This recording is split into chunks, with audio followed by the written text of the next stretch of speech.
Well, it's Friday again, and it's time for me to hold forth.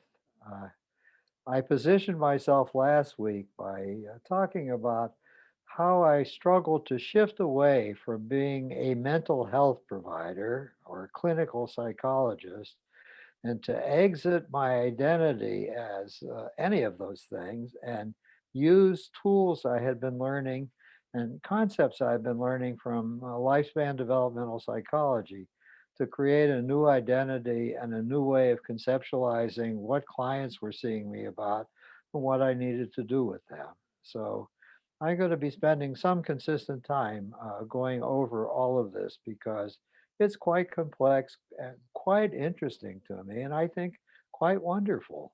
Uh, so let me see where I want to start. Ah, I started last time by saying that I had been granted the privilege of teaching a class in lifespan developmental theory. And the class proved to be very valuable. I had to review a lot of materials, look at possible textbooks, think about how I was going to structure this for the students. And since they were students who were aspiring to do psychotherapy, I wanted this not to just to be a course about lifespan developmental psychology, but to try and tease out what the implications were for sitting in an office with a client of this material that we were going to be reviewing. And that's how I got to my final destination. One of the treasures I stumbled across was a book by two lifespan developmental psychologists. I forgot their first names. The last names were Carter and McGoldrick. And they wrote a textbook together. And there was a graphic and early in the introduction to their book, and the graphic was just mind-boggling for me. So let me go to screen sharing, and I think it's on my screen. There it is. Hooray. Let's see if I can move this some. Yes, I can. I think I'll make it smaller too. I think I can do that. No, that's bigger. Okay, these are the stages of the family life cycle. In effect, they were treating the family as if it was a living organism. And it started by being born and it went through six challenges. And at each stage, it had to transform itself. And the parts of the family had to fit together in a different way if progression was to continue.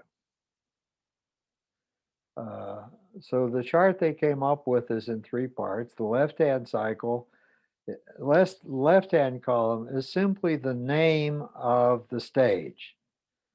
The first stage of the family life cycle they called leaving home. Single young adults. So, in a strange way, this is almost like the phoenix bird. The new family is born through the death of what was the old family. A child leaves home. So the old family, of course, is altered forever by the departure of that person who's not living in close proximity and interacting with the other members of the family anymore. And the new person who's going out as a single young adult has no new family yet, but will have to create for himself or herself a new family. He or she becomes the instrument through which the new family is created.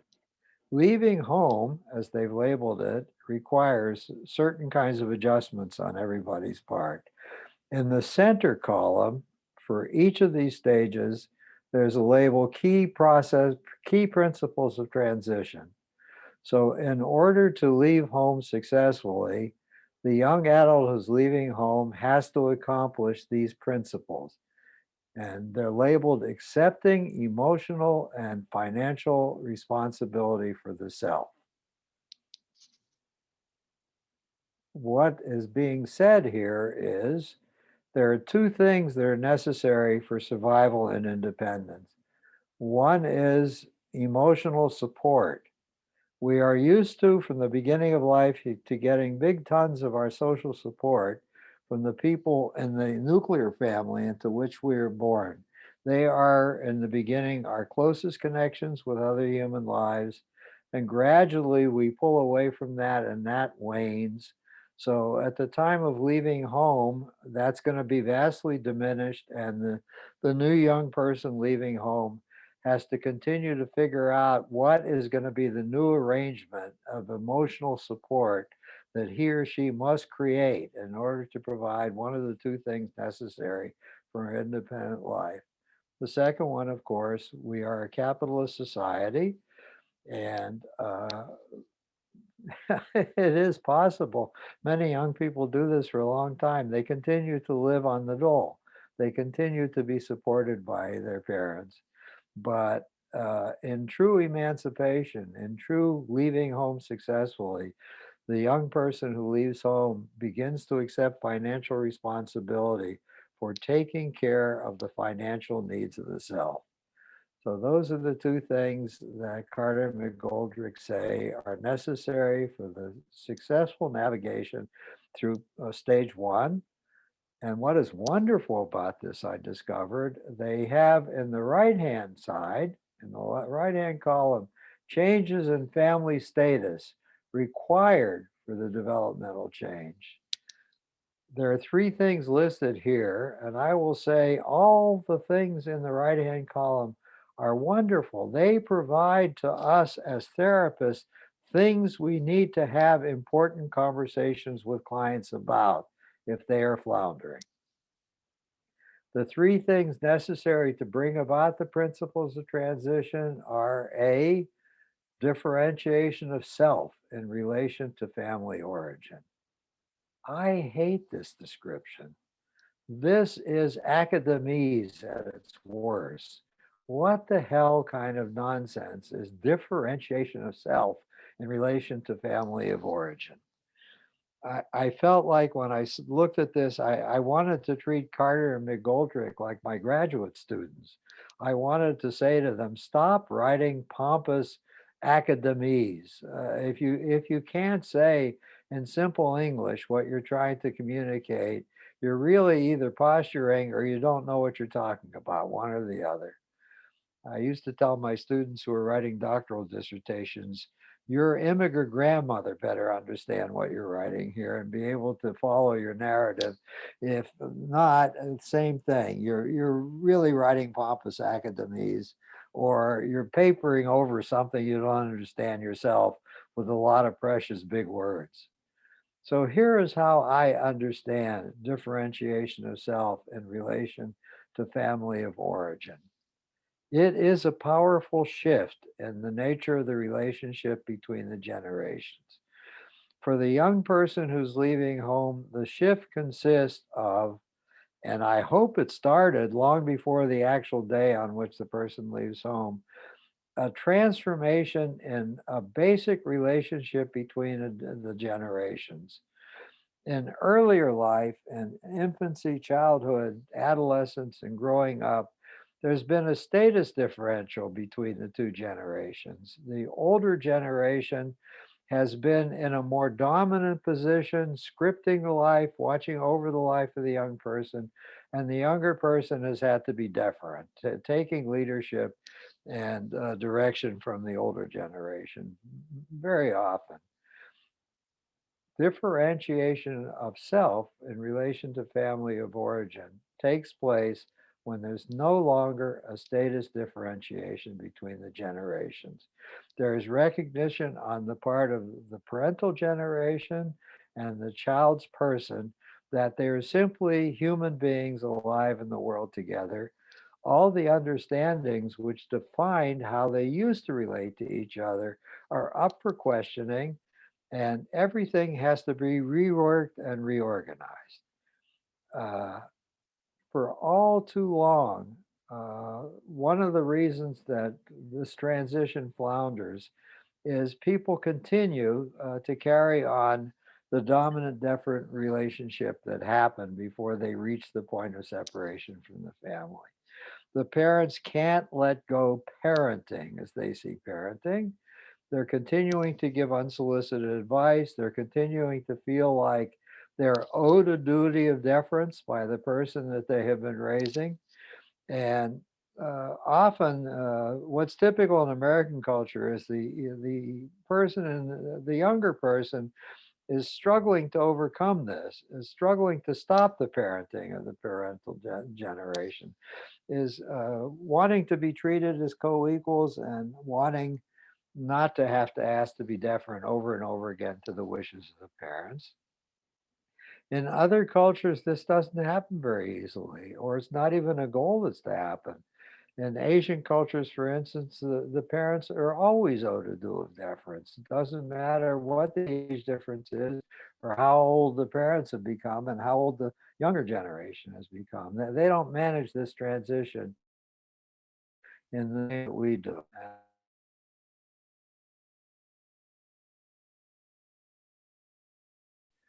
Uh, the young people are never free to become what they truly may be interested in becoming until after the last parent dies and they can give up having to be deferent to somebody. That's a long wait.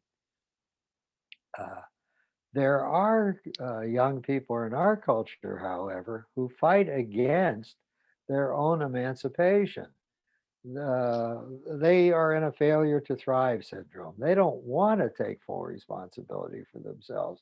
They want their parents to keep parenting them. They want their parents to be continually financially responsible for them. They want their parents even to make their decision for them. Even if the parents fight to overcome this and to emancipate them and put them fully in charge of their own lives, for their side, they try to sabotage it and try and prevent it from happening. So I'm going to be happy because I'm going to be talking about working with clients again today.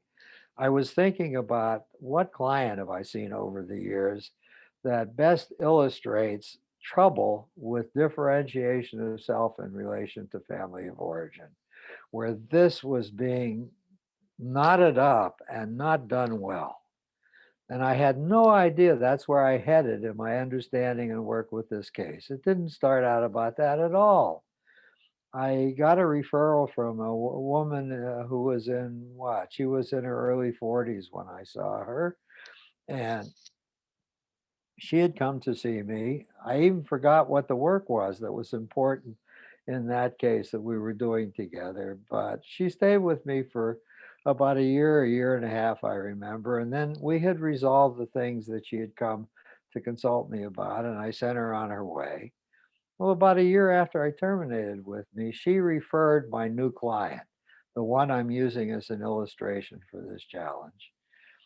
He was a man in his early 40s, a male cousin of hers. Uh, she and her father and mother lived here in this part of the world, and she had an aunt and uncle. His mother and father also lived here. They were a little bit more elderly than her parents, and he was a little bit older than she was. They also lived in this area. So she referred him to me. When he came in, I was struck with his nonverbal communication in some ways. He walked with his head down. He kind of shuffled. He spoke in a very soft voice. He was very kind of turned in on himself. And he described what the trouble was that he was in, and what he wanted help with was that he had lost his job. And so I inquired about the circumstances under which he had lost his job. He hadn't actually been fired. His employer was not unhappy with him. As a matter of fact, I soon learned that part of his absence of energy or thrusting or vitality was mirrored in his occupation. He wanted to be practical. He had been an accounting major in college. He had gone to the local state university campus. He got a bachelor's degree in accounting, and he had been hired by a very large downtown corporation that had many, many employees and occupied many floors in a very impressive building in downtown Los Angeles. He'd gone to work there at 22 right after he graduated. They didn't put him exactly in the accounting department. He was a bookkeeper and a clerk, and he had gone to work for them. And up until the time he was well into his 40s, about more than 20 years, he had done exactly the same job. He had never gotten a promotion. He had never gotten an advancement to something better. He got cost of living increases every year, like many corporations give to people. If the cost of living index went up a little, they would give small raises to people. Once in a while, when the corporation had had a very, very good year, all the employees got bonuses. So he got a small bonus too. But he lived essentially on the same salary that he had lived on when he was first hired, and he did nothing to advance himself, never left for a better job. He never asked to be promoted. He just did his work conscientiously day after day. What's the name of that guy in a Dickens novel? Bartleby the Scrivener. That's what he was, droning away day after day at the same job. I would have gone crazy if I were him, but it suited his temperament somehow. So what happened? Well, unfortunately, it was the year of mergers and acquisitions, and an even larger New York firm had bought out the Los Angeles firm and had merged with it. And the big New York firm had a very large accounting and bookkeeping department in New York, where it was headquartered. So all those functions were going to be taken out and terminated in the Los Angeles office, and all those things would be absorbed by the New York branch office, the New York headquarters of the company. So everybody in the accounting and bookkeeping department was let go. They honored him. They did give him a watch. And they gave him a year severance pay, which they had no obligation to do, but that was quite thoughtful of them. So he was not in a great panic yet when he came to see me, but he was terribly worried about his economic security. In addition to that, well, he bragged to me a little. He said he liked the life he had been able to create having this job. He was frugal. He didn't do much that wasted money. He saved money. He had managed 12 years ago to purchase a condominium, and he was very happy that he was a man who was owned his own property, made his mortgage payments regularly, but he was worried if he didn't find work, how was he going to continue to hold on to his condo, enjoy the life he had in it, and go on with his lifestyle. He was beginning to feel more and more anxious, and he was depressed being out of work. Uh, I I listened to him, and I found myself just naturally getting into some kind of occasional counseling with him. The problem was he was out of work, so I asked him where he had been applying. He told me about jobs he applied to. He had sent resumes in. Things were not online yet then. He hadn't even gotten anybody to respond to him. Nobody had even thanked him for submitting a resignation. Nobody had invited him to an interview. He had tried about 22 different firms in the Los Angeles area already, and he totally had struck out in every way possible. So I did the next stupid thing. I said, maybe I should take a look at your resume. Maybe I could help you write it in a more interesting and vital way that might get some people to respond to you better. And I then asked him, he had limited himself to just corporations in Southern California. I know he loved his condo and loved living there, but had he considered going where there was work? Had he considered making the whole U.S. his bailiwick and trying to apply to civil service jobs, whatever he could apply to almost anywhere in the country, hoping that somebody would be interested in proceeding to evaluate him and hire him. And then he told me, no, he couldn't leave. Well, why couldn't he leave? He then said that his parents had had him rather late in life, so they were both in their 80s now. They were getting on in years, and he knew that he was their only child, and they might come to need him to draw closer to them and get more involved with them as one or another of them began to get frail and more limited. So he had to stick around in the area. He had to be within some reasonable commuting time of where they lived. They lived in one of the suburbs of Pasadena. He lived somewhere on the east side of Los Angeles. Uh, so he wasn't willing to consider moving anywhere else.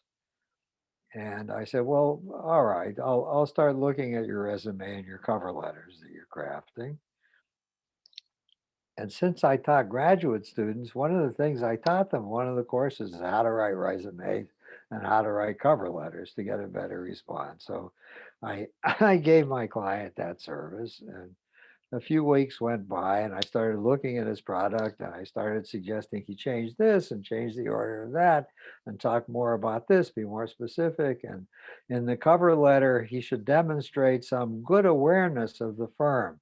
Do some research if you could and find out more about the firm and what was unique about it. And try to act like he understood the mission of the firm and what they were doing. He was looking forward to having a chance to work in such a place. Sound enthusiastic. When he came to see me, he didn't sound enthusiastic about anything. He sounded shut down and tormented and frightened, and seemed to me too like this was made worse by the plight he was now in, but this was totally characteristic of him as a human being. I was seeing something that's called character style. So we continued to talk as he sent out a whole batch of more things. I would see him once a week, and I learned more about his life. Uh, he was probably one of the loneliest people I had ever met. He had practically no connection with any other people other than his parents. He did not accept responsibility for emotional acceptance. He had not put together any network of sustaining human lives beyond the connections he had with his parents. To use my metaphor, he had stretched his umbilicus out of his parents' house and into his own condo, but they were still his primary connection. He actually saw them and saw no other people except in a limited way that I'll soon describe. He had rituals with them. Thursday nights, he would go over there and do his laundry. There were laundry units in the condo development for people to use, but he preferred going back to his parents' home just as he had when he was in college. He would go home with his laundry and spend the evening with him while he was washing and drying his laundry. In addition, they had Friday night Sabbath dinner together. He was Jewish, and so were his parents, but his mother was getting old and didn't want to cook as much anymore. So they always went out to some restaurant for Sabbath dinner on Friday evening. He was expected to be present with them, and he did. He showed up dutifully and spent Friday evening dinner with them. And then Sunday brunch was the time that they would get together, and they would have brunch. And he and his father shared some interest in sports, particularly baseball. So he would stick around in his parents' home watching sports with his father while his mother went and did chores of one kind or another. And there were only two other people who were not his family members that he spent any time with. They were both fellow employees. He had another interest. He liked the opera.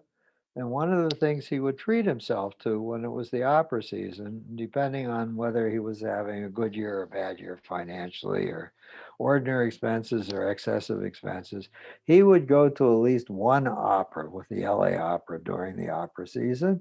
He'd go to two if it was a good year and he didn't have a lot of repairs on the condo or on automobiles.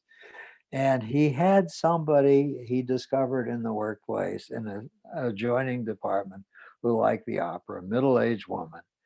So he and she would get opera tickets together and they would go out to dinner in downtown Los Angeles and then go to the opera and then they would separate. They would meet downtown. He didn't pick her up, nothing. And he never invited her to do anything else with him. He never saw her socially. He never, quote, dated her, but he liked going to the opera with her. And then there was another buddy, a male, that both of them were Dodger fanatics. So he would go to more Dodger games. He would go to 3 or 4 Dodger games during the season and watch them on television the rest of the time. And he and the buddy would go to the Dodger games together. Once more, he never saw the guy in any other context other than going to a Dodger. Never asked the guy to socialize with him, was never invited by the guy to socialize with him. So I got personal and I said, you look reasonably healthy, even though you're very depressed and worried right now. Uh, I don't hear about your dating anybody, having any kind of connection with women or men. I don't know if you're straight or gay. And where does your sexuality go? So, as might be understood, he satisfied himself by watching a lot of pornography and masturbating frequently. That's where his sexuality went. But if there was a good year and he had had a bonus and he had managed to save some money, he would hire a high class call girl. And so he would celebrate New Year's by having a call girl over to his apartment and having sex with her. That's where his sexuality went. And I was shaking my head. I didn't know what I was going to do with him. He didn't ask me for any help with any of the rest of it. I was at a loss. I hadn't looked fully or thoroughly enough. It was what I was beginning to learn about the family life cycle. And I knew he was in trouble. He had not left home successfully. I didn't know what to do about any of it. Clearly, B on that list, the differentiation of self from in relation to family of origin was all screwed up. B was also screwed up. He didn't have any intimate peer relationships. And C, establishment of himself with regard to work and financial independence, he had done fairly well at, modestly, but he was in trouble again with this one. So all three of the things necessary to leave home successfully were called into question. And I started to say to myself, I need to start having conversations with him about, certainly I was getting ready to ask him to start working on B, development of intimate peer relationships. I was going to suggest to him he expand his connection with those two people that were in his life. He might ask the guy to do something else, go out to dinner with him, meet with some other friends.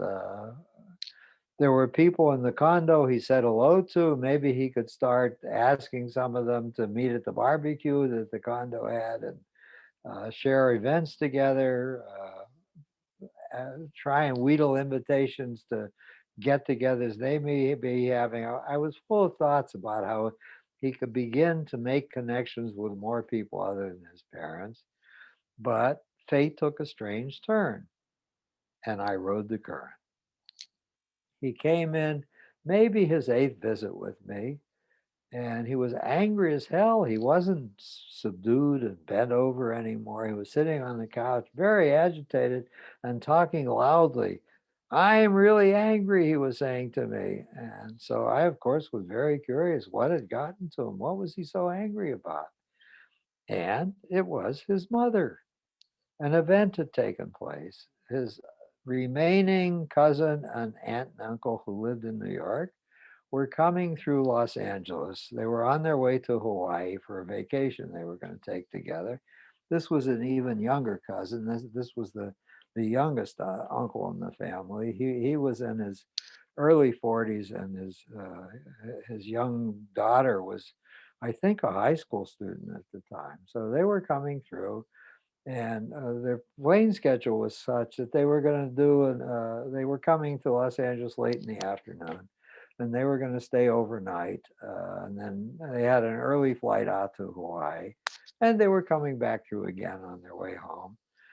So the aunt and uncle, not his parents, the aunt and uncle who lived in Los Angeles, suggested that everybody get together for dessert that evening, that they were going to be on their layover, and they would be an extended family together. So he had gone very well. He willingly, he liked these people who were coming from New York, and he was coming from one direction, and his parents were another. His parents were still driving in their 80s, so they came in separate cars. And he had gotten to aunt and uncle's home first, and the other aunt and uncle and the female cousin were there, and everybody was in animated conversation when he arrived. And he settled in by the coffee table. The dessert things were put out on the coffee table. And he sat next to it, and he started to participate in the conversation. And there was guacamole and chips in big bowls at one point on the coffee table. He liked his aunt's guacamole very much. So he started dipping and eating and dipping and eating. He was enjoying dipping and eating while he was talking. And his parents arrived, and they sort of looked for where there was empty seats, and they sat down. And his mother was observing what was transpiring while his mother and father started to slip back into the conversation. And she suddenly spoke up harshly and scolded him. And she said, "What are you doing?" And he was startled. He didn't know what he was doing. As far as he knew, he was eating guacamole and he was talking to everybody who had assembled. And she said, "Look what you're doing with the guacamole. For God's sakes, you're eating all of it. You're not leaving any for anybody else. And besides, you're dipping in it, you're chewing on the Frito, and then you're putting it back in the guacamole and you're eating again. What are people going to think about how I raised you? That's disgusting behavior," she said. "Please stop doing that. And you know better than that. I taught you manners. There are no manners here whatsoever." And he felt really assaulted and upset, and he felt humiliated. What is she doing, calling him out in the presence of his relatives? And he stood up and he tried to center himself, and he apologized. He said to everybody, he said, I'm really upset. I don't know what to do. I'm sorry, my mother is scolding me here. Let me go sit in another room and catch my breath and see if I can calm down. And he did that, went and sat in another room for 5 or 10 minutes. And then he came back and said, "I just feel uncomfortable being here now. This evening's been spoiled for me somehow." And he talked to the relatives from New York. "What time's your flight? I'm not working right now. I could meet you at any time. Is there any way you're going to have breakfast before your plane leaves? I'll even go to the airport and have breakfast with you. I'd like to talk to you. Is there any way I could do it at breakfast time instead of this evening, so we could do our catching up before you leave in the morning?" And they agreed to do that, and he left. That event had happened the very preceding evening, and his visit with his relatives the next morning had happened the morning that I saw him, and he had come straight from being with his relatives to his appointment with me. That's the time it was scheduled at. And he was still very agitated about what had happened, and he said, "I can't take it anymore. I have enough trouble. I don't need trouble from my mother." And so I began to inquire. He'd opened the door. I pushed it open more. "Is she often problematic for you? Is this typical behavior in her part?" And he said, "As long as I can remember, she's been scolding me about something or another. My usual greeting when I show up for dinner is she will say something about what's wrong with me when I show up to join them at the dinner table in the restaurant on Friday night. She'll say you have food stains on your pants, or you need a haircut, or when was the last time you shaved?" And sometimes she'll say things to me like, "You don't take proper care of yourself. You look very blah."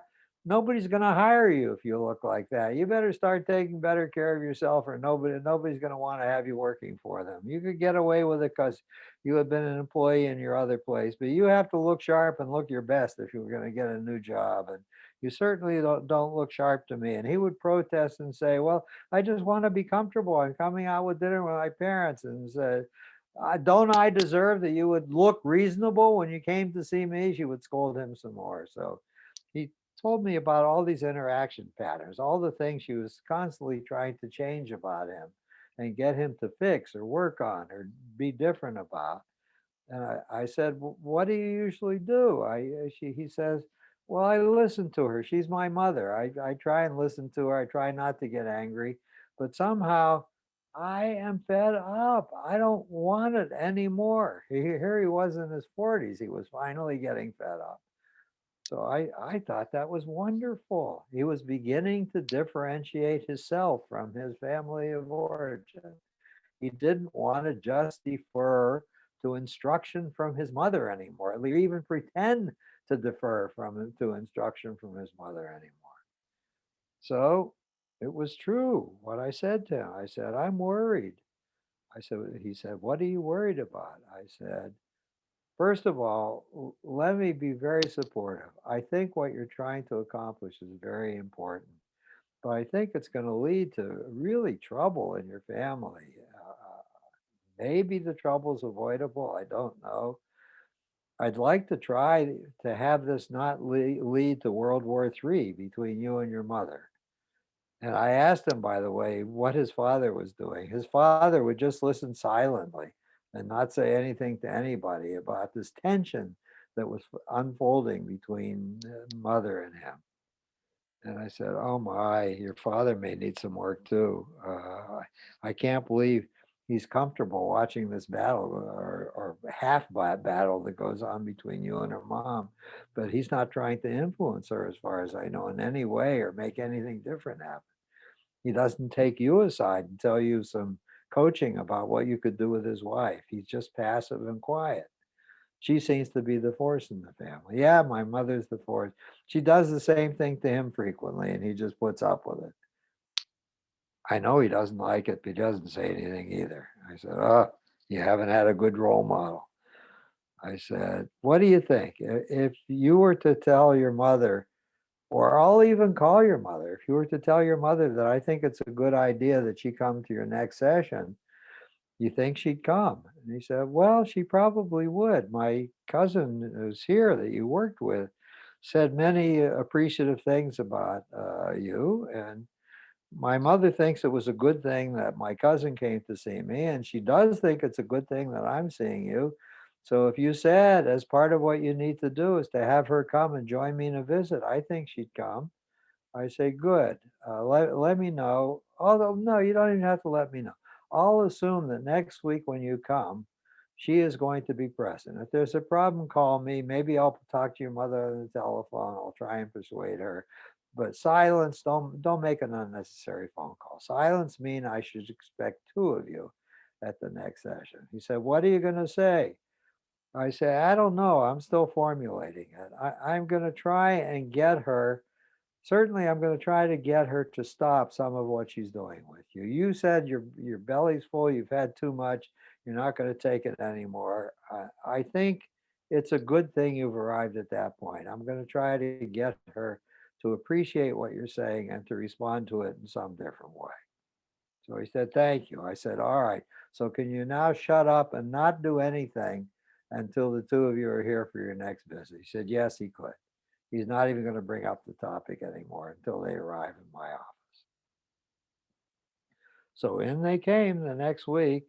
She was a little bird woman. She was about 4 feet 10 and very skinny. And she sat down on the edge of the couch so her feet could reach the floor. And she folded her arms and she sat very proud and erect. And she said, "I understand you want to see me too." And I said, "Yes. Well, what do you want to see me about?" I said, "Well, your relatives were here recently, and it seems like you and your son got into an altercation with each other that was very upsetting for him, and he left. First, I only heard what happened from his point of view. So let me describe back to you as best as I could remember what took place on that occasion. And the first thing I'm going to ask you, did he give a reasonable rendition of what actually transpired? As you experienced it too, I'll ask you to amend it in some ways or to fill me in on things that he skipped over and didn't tell me about that may have influenced you. But let me give you my report first. I don't like keeping secrets from people who with whom I interact. So he told me this whole story. It involves you. Let me tell you what he told me as best as I can repeat it. So I did repeat what I've said to you, my listeners who are listening to me. I can still remember what I said even now about how events transpired at that meeting. They were quite memorable. And when I was done, did he give me a reasonably accurate report? Yes, he did. Was there anything you want to amend or change, or was there something that needs to be filled in? No, nothing occurs to me. Well, I said to her, we're going to keep talking about something else. But as we do, if you remember things that got omitted or things that he's distorting, please correct the record for me. She said, all right, what else are we going to talk about? I said, I am terribly worried about you. Worried about me? I can take care of myself. What are you worried about? Well, to you that evening and to me, your son has said the same things. I don't know if he's ever said them to you. He said he can't take what you're doing to him anymore. Do you remember his saying that? Yes, yes, he did say that to me. Has he ever said that to you on any other occasion? No, he's never said those words to me before. I said, okay, that's what I'm sad about and worried about. I believe him, by the way. I think he's not going to put up with what's happening anymore. Well, what's happening? I said, well, let's think about it this way.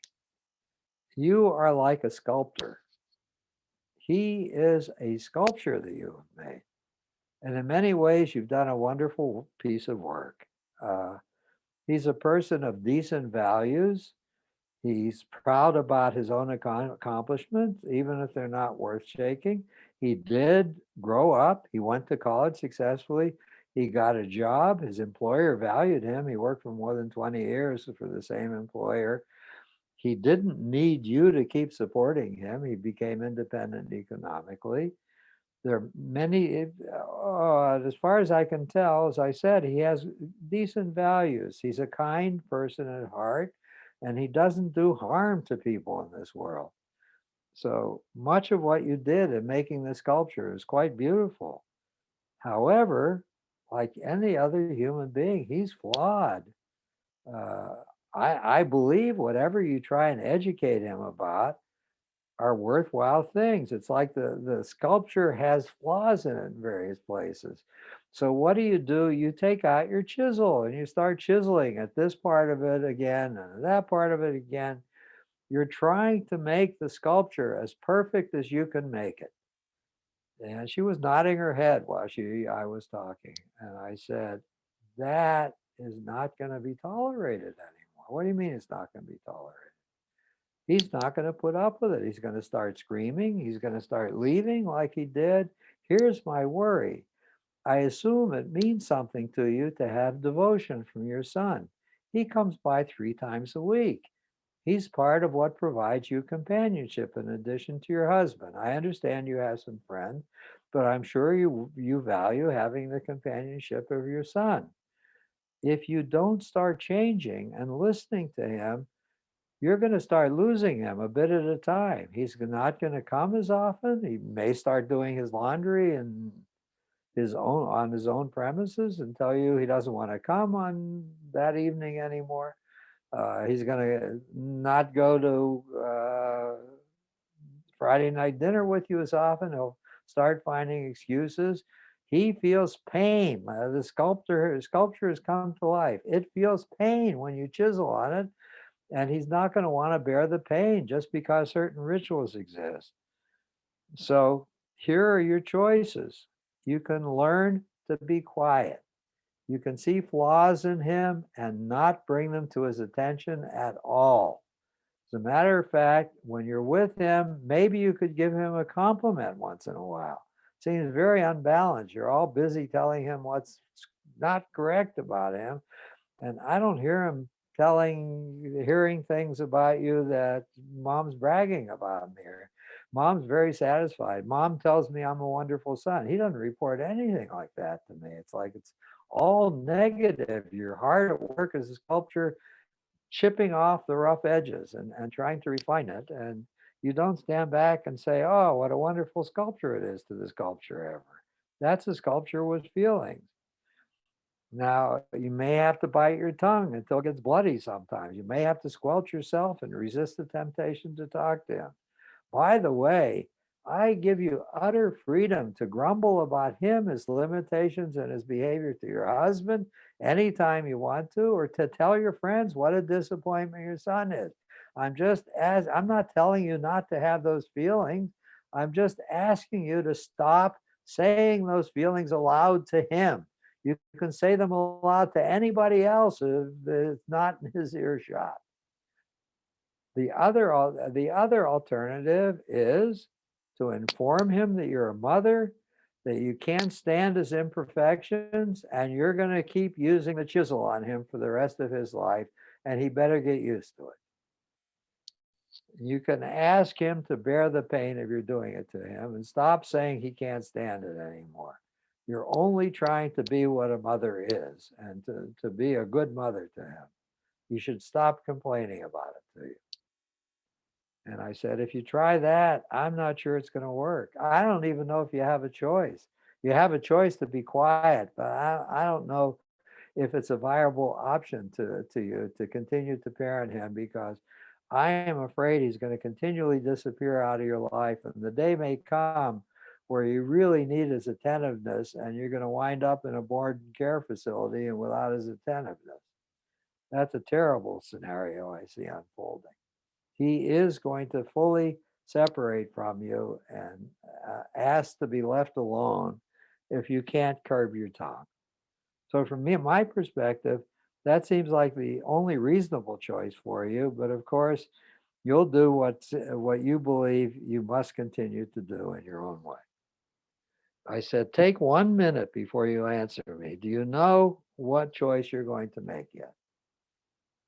And so she sat for a minute and she said, there is no choice.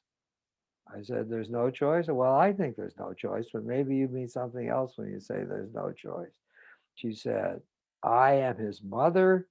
He is my son, and I am going to get him to listen to me. Period. End of report. And she was standing up when she said that. She was standing up to show how much she was behind what she was saying to me. And I didn't know what the hell he was going to do at that moment. To my surprise, he stood up and he towered over her. He was at least a good 4 or 5 inches taller than she was.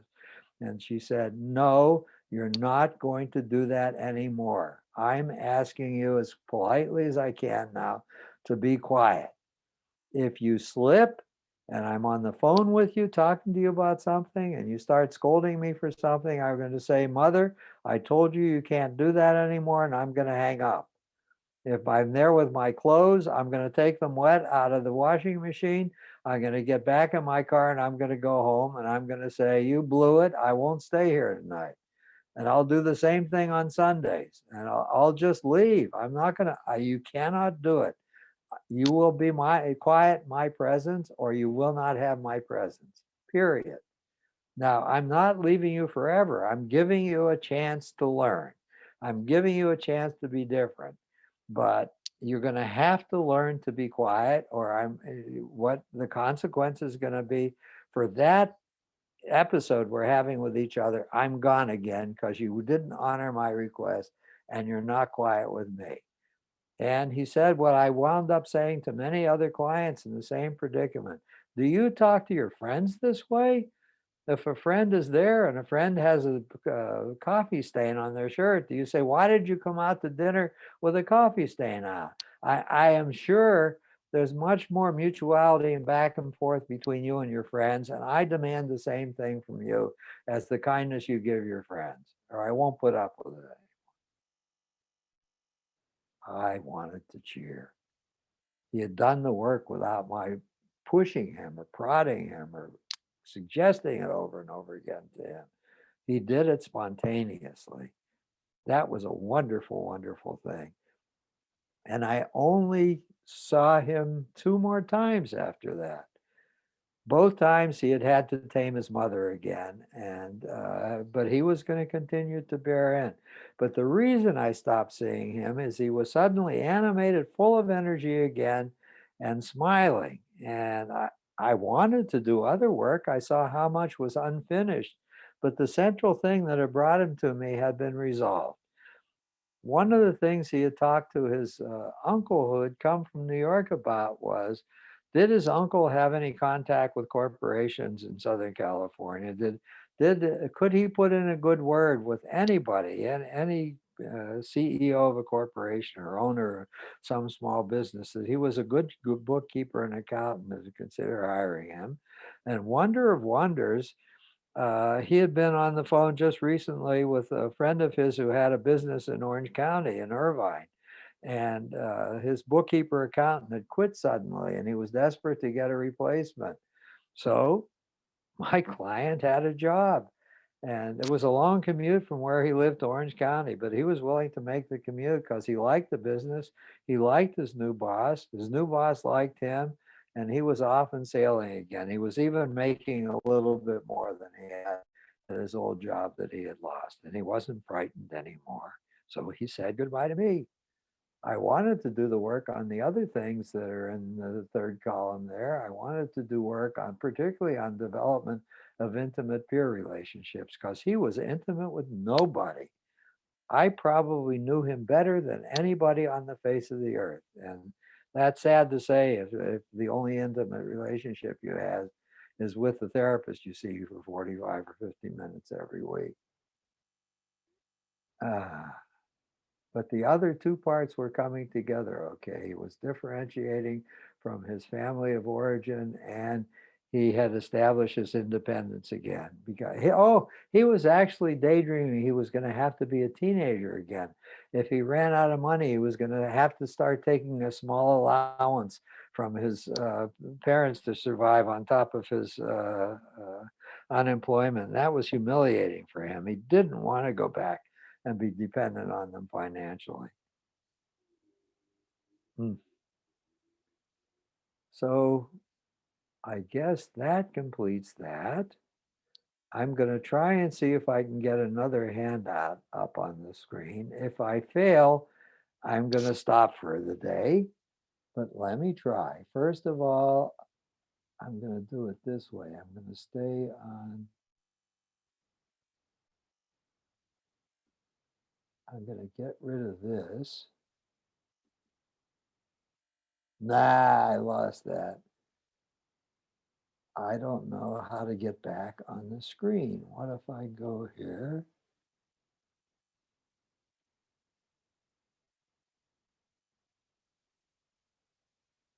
No. If I double, yeah, I'm back. Okay. Let me screen share again. I learned how to do that. I can get my next handout.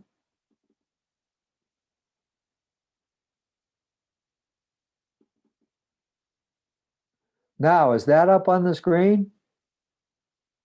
Nothing is on the screen. Okay, that didn't work. Damn. Oh, I know what else I can.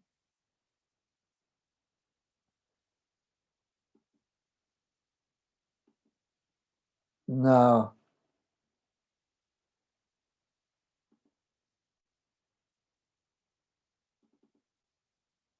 I think what I need to do is, wait, I'll try once more. Stop the sharing. Go back to screen share.